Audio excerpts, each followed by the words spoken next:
and welcome to Splitting Hairs, episode 8. Hi, Annabelle. Hello. How are you? Yes, 8. That means we've talked about incredible things for at least 8 hours. That's 8 hours recorded, but how many unrecorded hours? Oh, so many. How many? 5 years worth? I know. I remember I used to say to you, I wish we could just, where are the video cameras? You know, that was years ago. Anyway.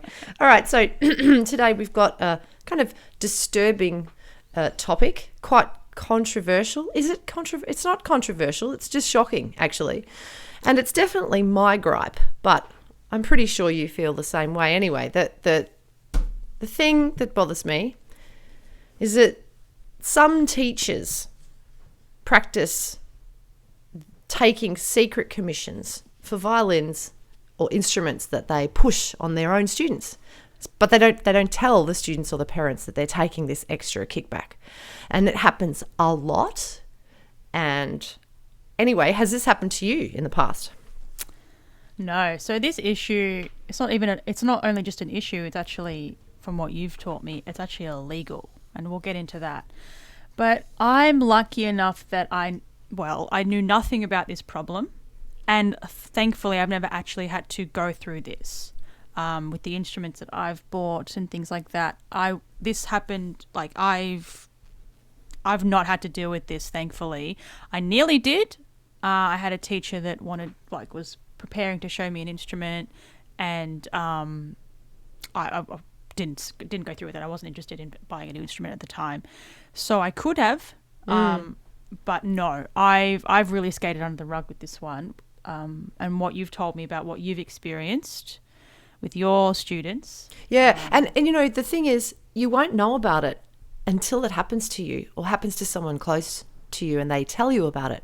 And the reason they wouldn't tell you about it is because it's kind of embarrassing and kind of awkward and kind of, gosh, I paid $30,000 for this instrument and someone else tells me it's only worth $5,000. I mean, it's so embarrassing that you don't even want to and we're talk talking about it. Big money. That's not a small amount of money. Yeah, and you don't even know what percentages some of these people are taking. Okay, so look, it hasn't happened to me either because as you know, I've been given instruments. Just there you go, play that, whether I like it or not. And so that's great. I haven't had to deal with that terrifying issue of, oh my God, I need a new instrument. I don't know where to go. You know, there's all these people ripping everyone off. How do I even go about this? So I've never been in that situation, which is great. But when I was looking for a car, all I wanted was a Honda Odyssey. I had this obsession about a Honda Odyssey. And I went to the Honda dealership, and the guy was fantastic. He was so charming. He had this purple scarf on. He was a real character. They should make a TV show out of him. Anyway, he basically had this fantastic plan. He was so good. He spotted me a mile away. He knew that I was just going to buy whatever. He did. He saw me and I'm like, I want a Honda Odyssey. And he's like, oh, wonderful. So I'm going to show you 3. He showed me the ugliest one first, even though it was the cheapest. And then he showed me the second ugliest one. And then, and you know, they had a lot of kilometers on them. And finally, we walked over to the nicest one and he goes, but this is your color. Oh. This is your color. And I was in that really susceptible mood, and I'm a bit gullible like that too. So, and I just bought it, and it was just hideously overpriced. I just put it on a finance plan and bought it. Oh my God. Yeah. So I'm bad. I'm amazed I haven't been ripped off more in my life. But anyway, so that's the Honda Odyssey story. So I understand what the kind of dynamic is between someone who really wants to sell you something and I try to convince you, and they're taking a big commission for it. But with a used car salesman, you know they're taking a commission. But with a teacher, a lot of parents and students think that these teachers are just doing it out of the goodness of their heart, or they're really caring for them.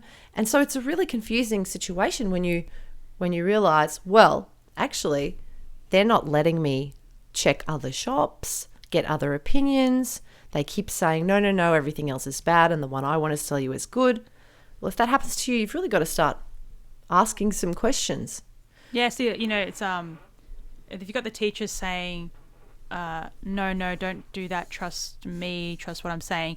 I just have a natural sort of what's the word? I can't think of the word, but I'll just be like, oh, you're saying that?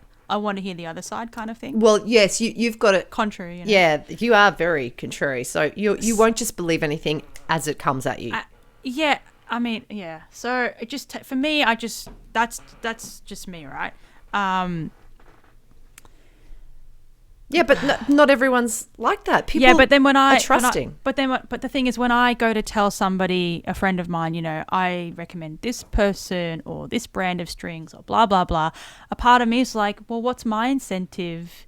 I'm trying to convince them that this is what I think, and if they make a, you know. Yeah, but you don't have a shop behind you secretly saying, here, I'll give you 3 sets of strings if you try and tell people. Yeah, there's this huge trust problem because students trust their teachers. Yeah, there is. All right, look, so let's break it down. Let's talk about trust. All right, let's talk about trust. So as I was doing a little research into this topic, I know it's illegal to take a secret commission in this country. How do I know? A barrister friend of mine told me. Then I thought, actually, let's dig deep. Internet, what have you got for me, right? So I came across quite a few legal sites that actually broke it down. So what does it look like legally? Here we go. It's when a supplier, let's say a dealer who's making a secret arrangement with a teacher, that's the supplier, pays someone to promote this particular instrument, and then the customer doesn't know about it. So then what does it look like in reality? So parents, if your teacher keeps telling you that the kid needs a new instrument, and don't forget there's a step before you buy a new instrument. It's getting your instrument looked at properly, just like servicing a car.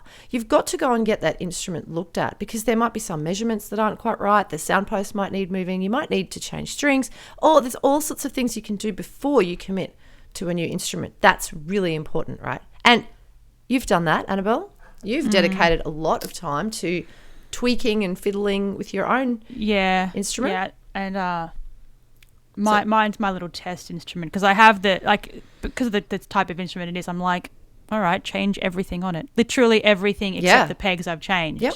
Even the sound post. And having said that, when I had my luthier look at the sound post because I was having it adjusted, he goes, it's not.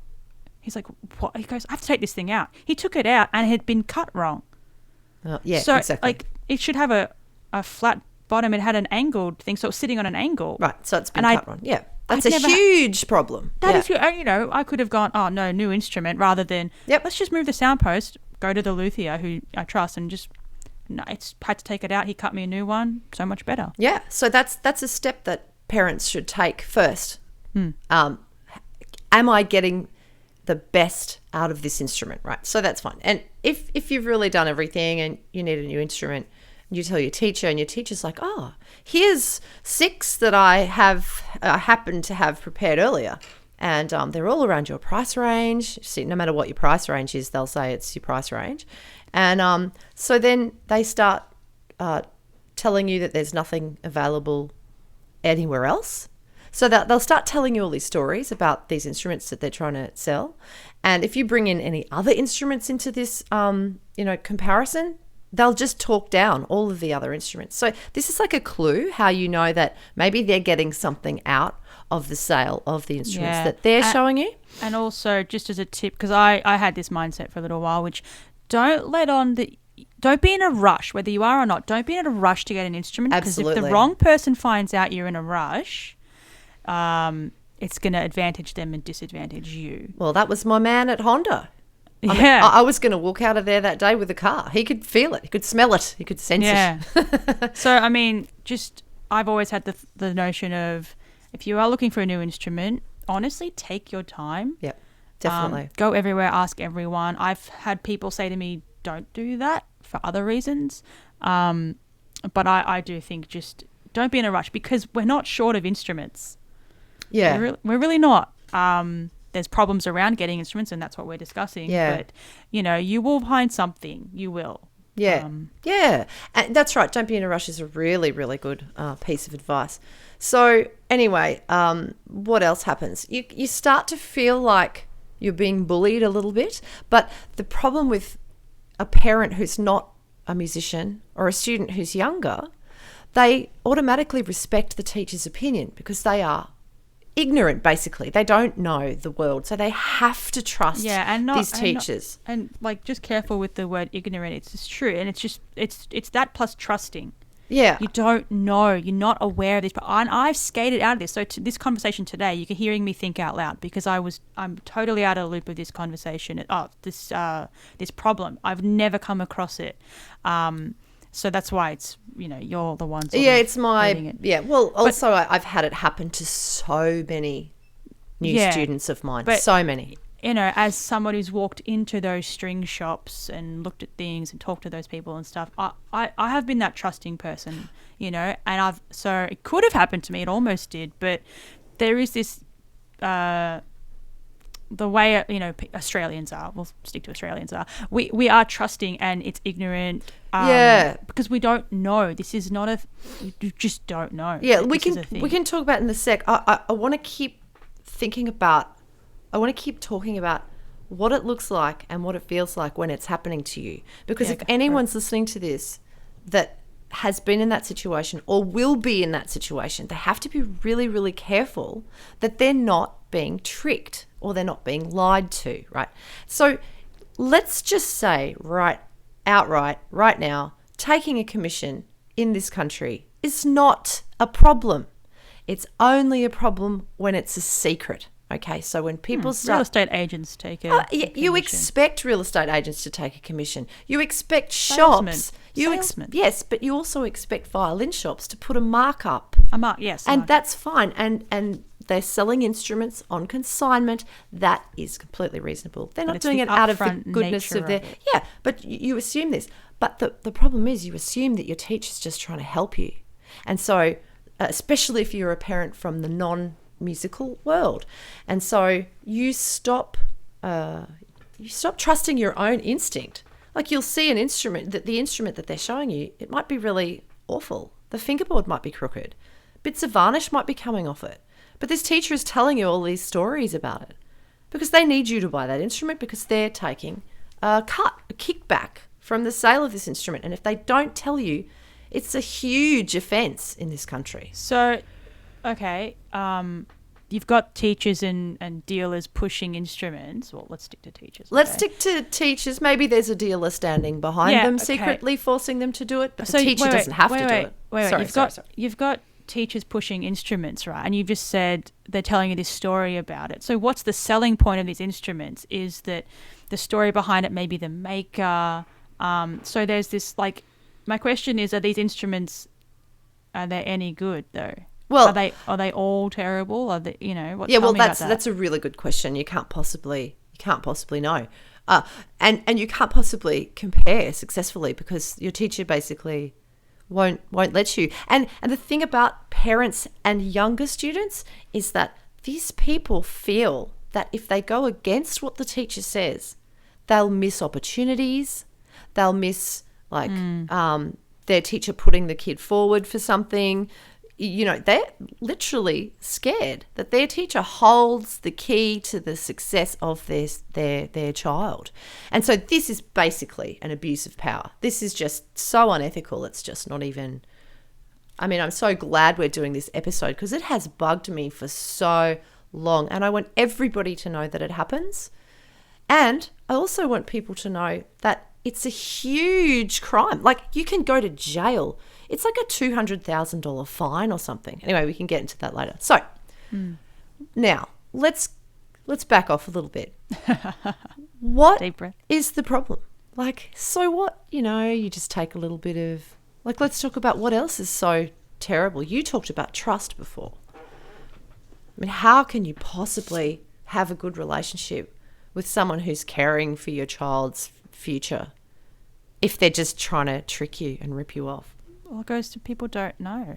People just don't know. People don't know what happens. I've spoken to teachers who obviously don't do it, who don't know that it happens. Like, they can't actually believe that some people will do it. So it's an abuse of power, yes. So the parents think that the kids will suffer if they don't go along with what the teacher says, which is just tragic. It's awful. What else is wrong with it? Well, it basically rewards the bad guys. They're getting these kickbacks, totally getting away with it. And they're sort of creating a lot more mythology in the violin world as well, with all the stories they tell about these instruments. Just spreads these myths to ignorant people about, this violin is, was made as the sun was setting over a field of barley. Who cares? Does it play well? Does it do what you want? Well, we know what sells in the string world is like a story behind provenance. The instrument, the age. Provenance. It's called provenance, yeah. Provenance, yeah. Yep. So when, I don't know, you're hearing me think out loud because this is what happens when we discuss something and I just sit and think. And no, I understand. And I'm sorry, it's my gripe. It's definitely my problem. And I know that it's not like you don't think it's a problem. It's that it hasn't happened to you. It's not a personal sort of thing. And it hasn't happened to me, as I said, but you know how many students come to me after being, with somebody else. And those ex-teachers aren't always the bad guys, but I have had so many. They come in, I see their instrument, it's like, tell me that story. Bits of varnish falling off, fingerboards crooked.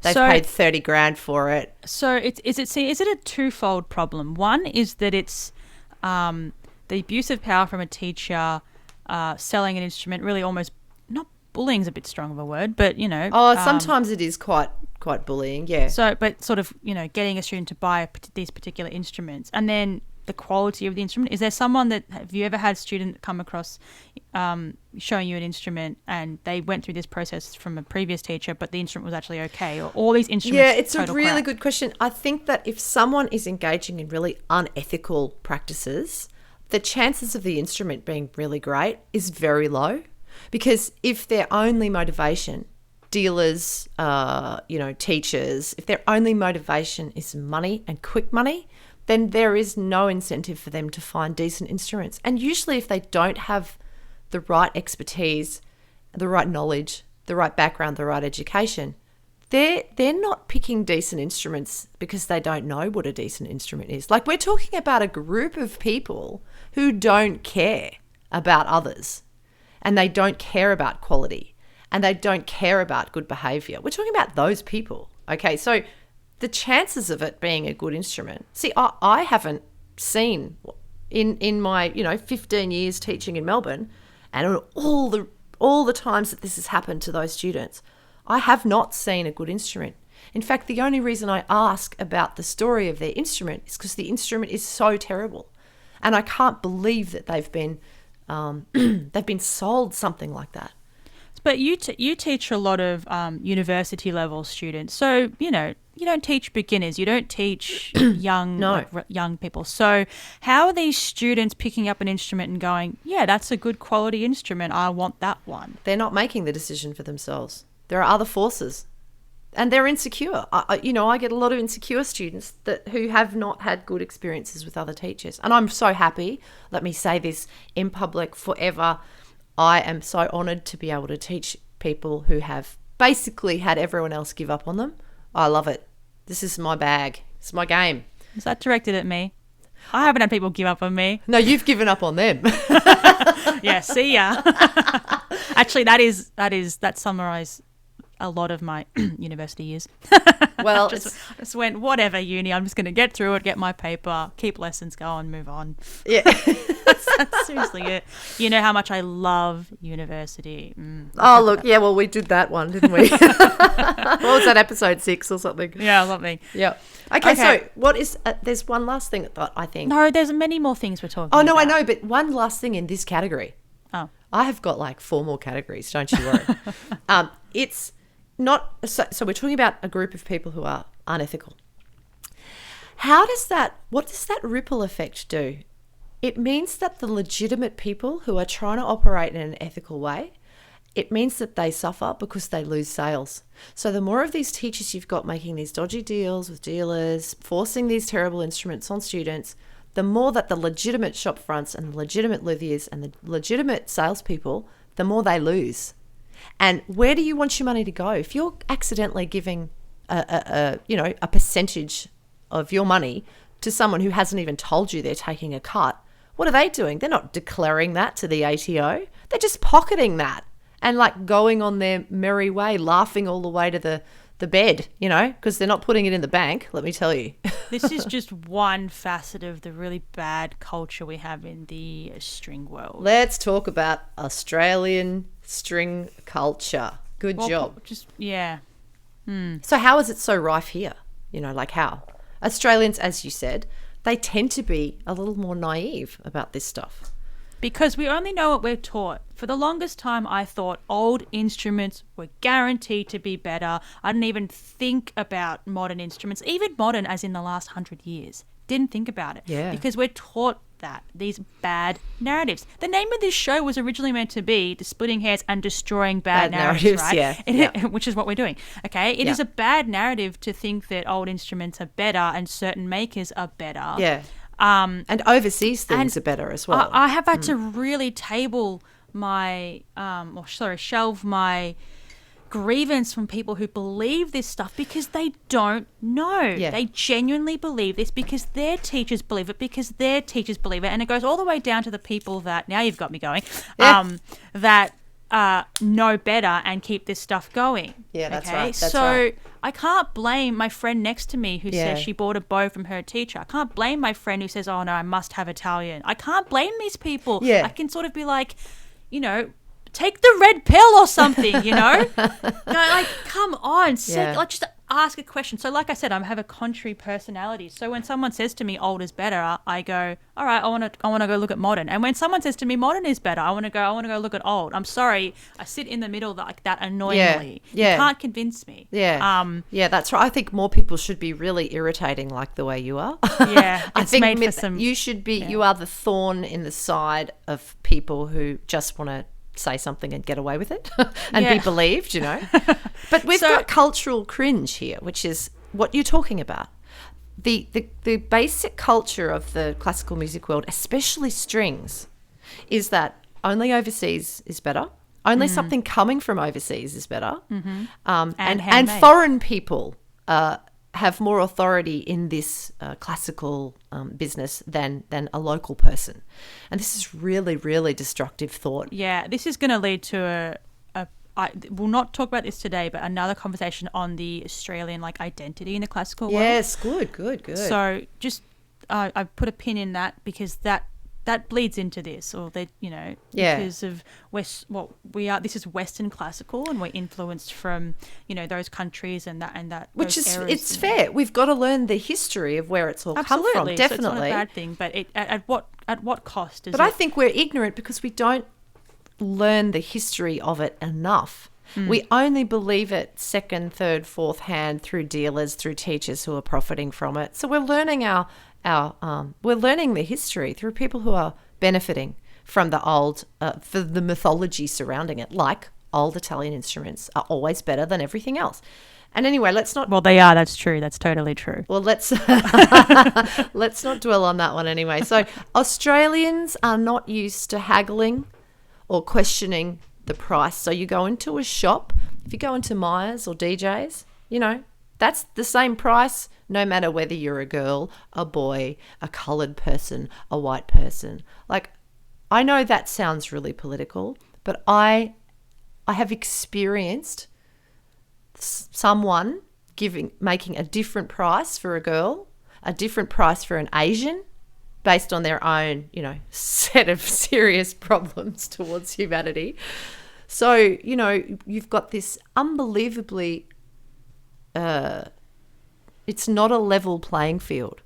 It's just the culture of you walk into a shop, this is that price. Okay, that's the price. Do I want to buy it or not? Yeah, so that's it in a nutshell. But that's what it's like out in the normal world in our society. But if you go into a dodgy dealer, or if you're dealing with a corrupt string teacher, as we're talking about today, it's not a level playing field, but you assume that it is. So parents just totally trust what they're being told. Yeah, and to add to that, there's this belief that the value of the instrument determines how good it is. And if you go between beginner, intermediate, advanced, fine instruments, that you go, oh, this is my price range. And then, you know, as you said, you'll find one. They'll give you one in your price range. So you think, I'm going for an upgraded instrument, therefore I must spend a certain amount. And someone may say to you, look, I've sort of said this before.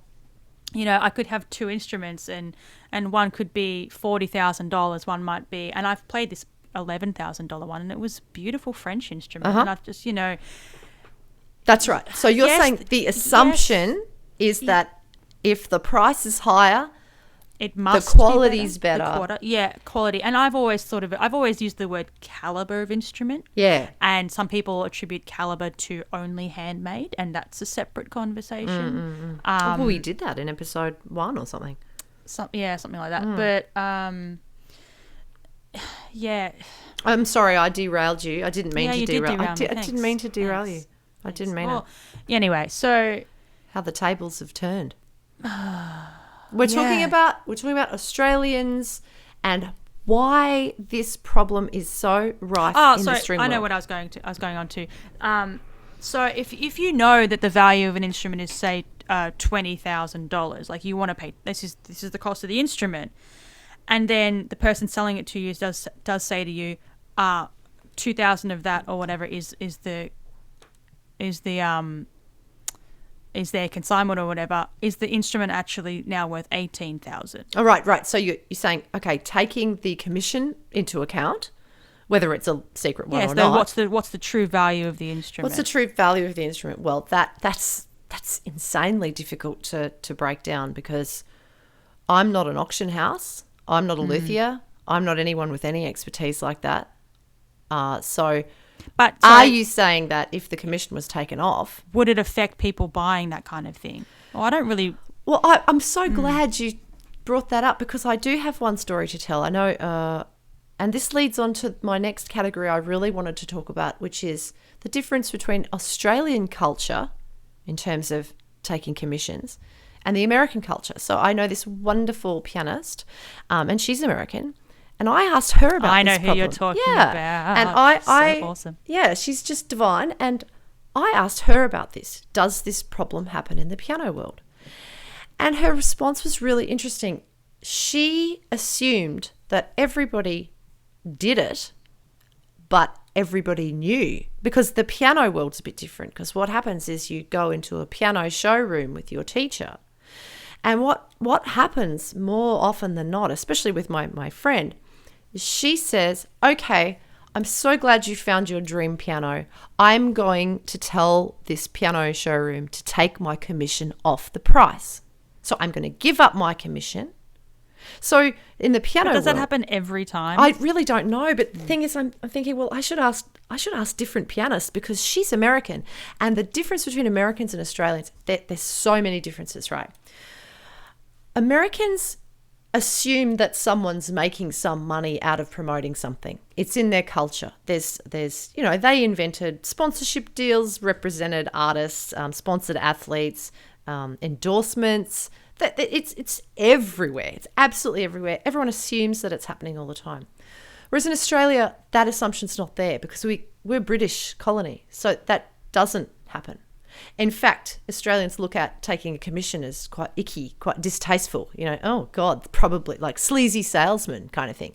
But in America, it's absolutely expected and supported, because that's how you make your money. Oh, even tips at a cafe, tipping for good service. It's absolutely built into their culture that if you do a good job, you're pushing something forward, you should be rewarded financially for that. That tipping point, like...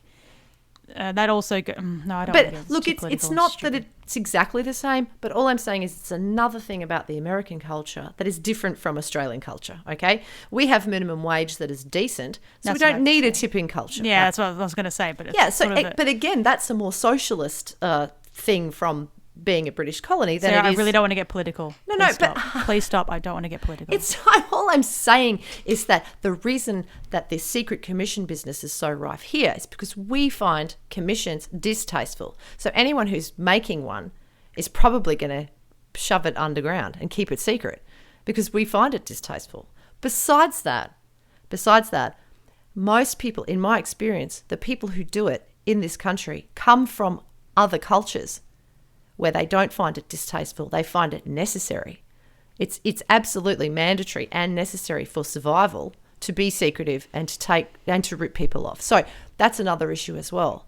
So the combination of people from different cultures coming here and taking advantage of our naivety, so that's that kind of perfect match. You know, they're coming in. We think they're just doing it out of the goodness of their heart, but they're doing it because they've come from cultures where it's completely fine. Everyone does it. It might still be illegal, but everybody does it, right? So that's the thing. That's the difference there. So now the legal implications. Are we ready to talk about how much trouble you'd get into? Yep. And like, do you think people should get into trouble? What do you think a good sort of punishment would be? You're actually asking me? Yeah, like if you so you didn't know that it was illegal. Now you know it's illegal. What sort of punishment do you think that we're looking at if you do it? The, you know, how bad is it? You know, I mean, if I found out I'd paid tens of thousands for an instrument, Yep. that instrument might have only been worth 5,000. Yep. And all of that money went to, I don't have the words. I'd sue and get all my money back because the instrument's not worth what you sold me. Yeah. That's where my gripe would be, rather than it cost 20 and you took 2,000 and you didn't tell me. It's like, well, if you told me, okay, it's not that much. Okay, maybe. But if it was a big discrepancy like that, yeah, I'd lose my head and You'd want justice. Yeah. You would feel like something bad had happened to you. Okay, so let's look at the penalties. So as I was doing my research, I came across this fantastic old document from 1905. I couldn't believe it. I love the way it's all worded. You can barely understand it, but that's I guess legal speak. So the penalty for doing this in 1905 was £1,000.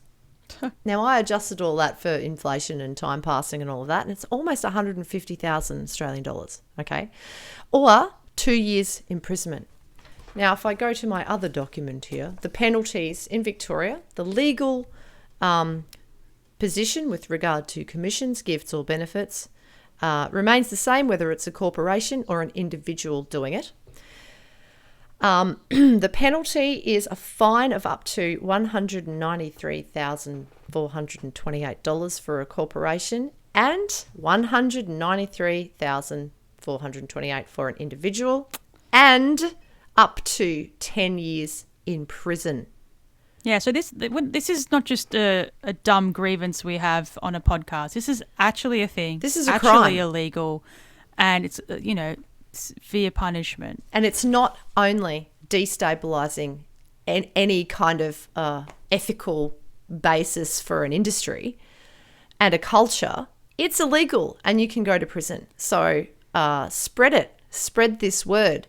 And by the way, this probably doesn't apply anymore, but the 1905 version of this act is if you know it's happening and you don't tell someone about it, you're also liable as if you were right there doing it yourself. So I'm imagining that's not true anymore. I haven't looked that up. But we now know that it happens.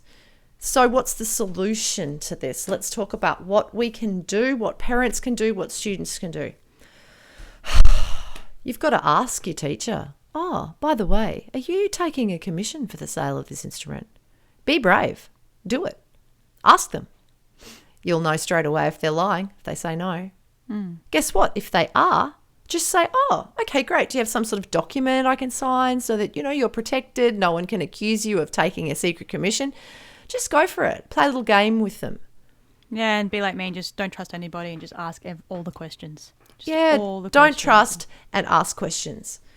And if they're not letting you look at other alternatives, it's a big clue. That's the red flag. That's the red flag. flag. Someone says, "I've got 5." No, don't go anywhere else. No, I've got 5 right here. Yep. I'd be like, I'm talking about spending a lot of money on my next instrument. Yep. I'm gonna look everywhere. Yep, I absolutely. may come back to these 5. You don't know. Yeah. But back off and ask yourself. Oh, and I should state, Sarah's my teacher and has never sort of done this to me. Thank you for saying that. Yeah. I'm in the process of, getting another instrument. And, I've never felt like Sarah's conditioned me to do that or, Well, there was an episode that we had together and you said, but, I would have to take the instrument to you. And I'm like, why? Well, because you're my teacher. I'm like, who cares? No, but I want your opinion. I'm like, why? What have I got to do with it? I don't have the expertise to tell you what's good and bad. Yeah. I could recommend someone that you go to who knows everything about everything, but I can't do it. And because there's nothing really in it for me anyway, except that you're going to have an instrument that you love. That is the reward for me. Because if you buy an instrument that you love and that works really well for you, and you've had it kind of checked out by someone trustworthy, that is a happy ending for me. I'm happy, What more can I want for you and the success of your journey trying to find an instrument, Yeah. So I just thought I'd state that because I'm that person that's looking around for an instrument. Thankfully, this hasn't happened to me, and thankfully, I've never felt like I need to. Like if I liked an instrument, I would hope that I would. I said to you, I will take it to you, but you're like, why? And it's like, okay, but I've never felt like, oh, you must like this instrument as well. No, but I wouldn't have any. This reminds me of one of our chief conductors in the past. When sometimes chief conductors get involved in the audition process and they try and veto everyone's, they try and go against everyone's vote because they want one person and everyone else wants another person. But we had this one chief conductor who never, ever got involved. He was there, he would sit there, he'd listen, but at the end of it, he would just say, congratulations, you found the person that you want. That's awesome. Yeah. And it's pretty rare. You get when we're not recording, tell me who that is. Well, it's more than one, but it's kind of rare. It's kind of rare. That's awesome, though. Yeah, usually the chief conductor wants to kind of have a bit of a say and bring their. It's innocent. They're bringing their own expertise into it or whatever. But yeah, this guy was just like, congratulations, you've got the person you want. Yeehaw. So look, parents, beware. Just beware. Look for the clues. Look for the signs. Don't trust anyone. And we'll link all these articles so that you really understand what a serious crime this is. And also, like, if you are going to look for an instrument, don't put a price tag on it. You might, in your self, you say, I really only have this amount of dollars, but don't think that you need to spend that exact sum. You may surprise yourself and find something that's cheaper, but great, the right one for you. Absolutely. So Absolutely. Don't stop putting a price tag on it. I mean, I've happened to found a maker that I'm going to own one of his instruments, and the price tag is just happens to be in line with where my limit is. So that I've really this is the one thing that I've really got away with as far as not having to deal with this problem. You dodged a bullet, yeah, definitely. Not thinking I need to spend a lot of money, or I did used to think I needed to go overseas, but that was successfully taken out of my thoughts and stuff, my opinions. But yeah, just if you are looking for an instrument, really do go everywhere, ask everyone, try as much as you can, so you can find out, what sound do you like. Someone might give you a violin that, but you might not even like that instrument. Yeah, you might have a anti-Harry Potter moment. I mean, if you sound bad on it straight away and you don't like it, don't even consider it. You know? Yeah, and just don't tell them your price range. No, not straight away. I mean, just it's a hard one. That of course you've got to tell them something so they bring. There are so many problems in the string world and in the string world in Australia. Don't add to it. That's right. So look, let's sum up. Commissions are not illegal until they are secret. okay? And commissions aren't bad. And commissions aren't bad. I mean, if your teacher's schlepping around trying to find you, trying to do all that work for you, and they're taking a commission, great, pay them a commission. They deserve it. It's their time. We're busy people, teachers, I mean, I'll say right now I've never taken a commission for anything, but fine. Have you sold? Commissions are fine. I sold one bow once. I'm really bad. I'm not a salesperson at all. I mean, I've got strong opinions, but I can't support anything unless I truly believe in it. And so that's why it's easy for me to say, go to him for advice but I would never push an instrument on someone. It's just such a ridiculous idea that I can know what instrument's going to be good for you. It's just absurd. Completely absurd. Anyway, so commissions, yay. Secret commissions, boo. Yeah. That's it. All right. Thanks for listening to this episode of Splitting Hairs. Hope you enjoyed it. Yeah, and if you're listening on one of the audio-only platforms, jump over to YouTube where you can see more content and what we look like.